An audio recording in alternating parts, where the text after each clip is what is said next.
Good morning. I am Dr. Shalona McFarland coming to you from the Philippines. And today is January 20th.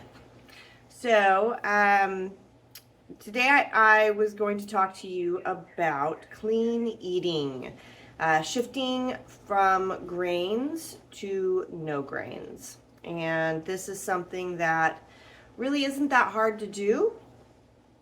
There's a lot of products around that can help you now make that shift pretty easily. So I'm going to show you what some of those are. So first off, one of the first ones you can use the Red Mill brand. We have that back home, and obviously we have it here because I got it here. So this one is cassava flour.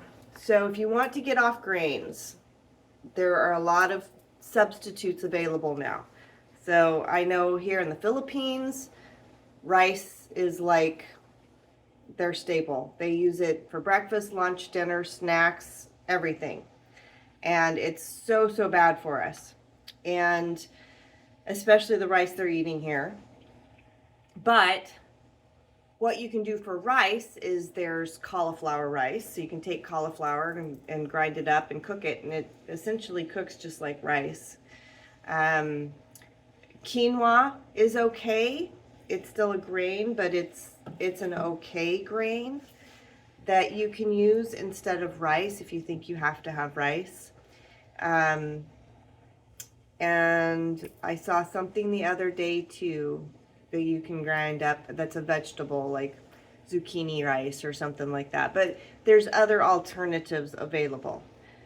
Now, just for flour, just for like breads and pastas and cakes and all the other garbage they really like to eat here, cassava flour works really well. And it's a 1-to-1 on a recipe. So, like if it calls for a cup of flour, it's a cup of cassava flour. You can also use almond flour, which I have around here somewhere. I don't know where though. And coconut flour.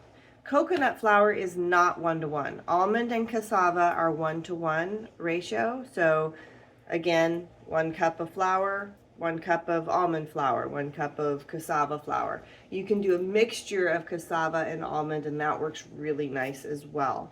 And Red Mill actually has some already pre-blended alternative flours. The cassava, the almond,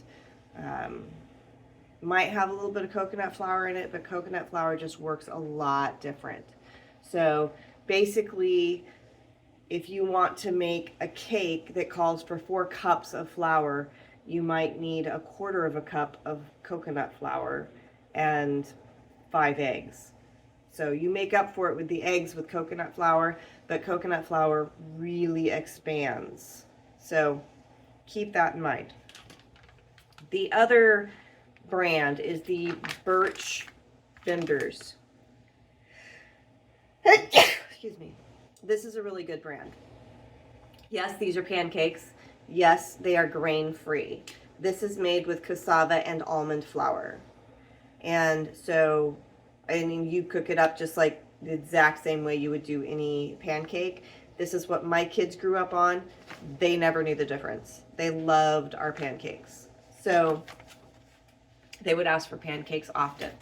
And they have different flavors you can do, but you know, it's easy enough to throw in some fresh blueberries, some, you know, some dark chocolate chips, or use honey, something like that, to where you make it a much healthier choice. And like I said, my kids loved it growing up. So a really good book that will help you as well is The Plant Paradox by Dr. Stephen Gundry. Right? Yeah. And this, as you see, is the Plant Paradox cookbook. So you want the cookbook because basically the first maybe 40-50 pages of the book here is explaining why you want to eat this way and what he's doing. The rest of the book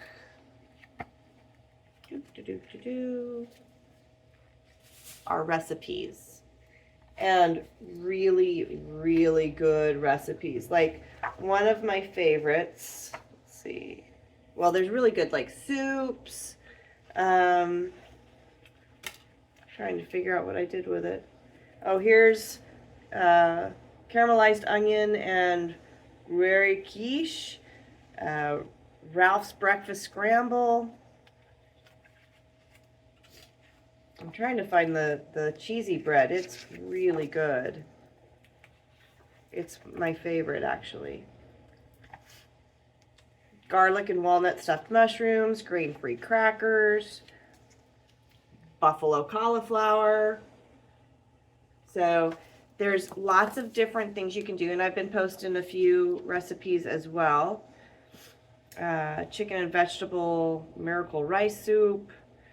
Yeah, but they do have like a cheesy bread. There's all sorts of different drinks, desserts, like anything you can think of, it's in here. So I do highly recommend this. You can get it here in the Philippines. You can get it in the States, obviously, at Barnes & Noble. So go out and get this book, and this will help you learn how to cook with alternative ingredients instead of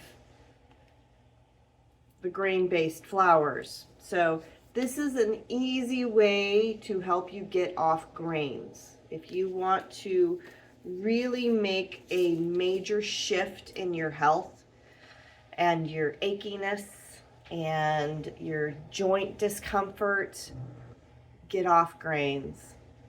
Seriously, it makes a huge, huge difference. So hopefully that gave you something to think about today and a way that you can shift out of some of your old habits into some new, healthier habits to really start making a difference in how you feel, how your body responds, how you feel when you wake up in the morning. Okay? Alrighty, guys, love you, and I will talk to you tomorrow. God bless.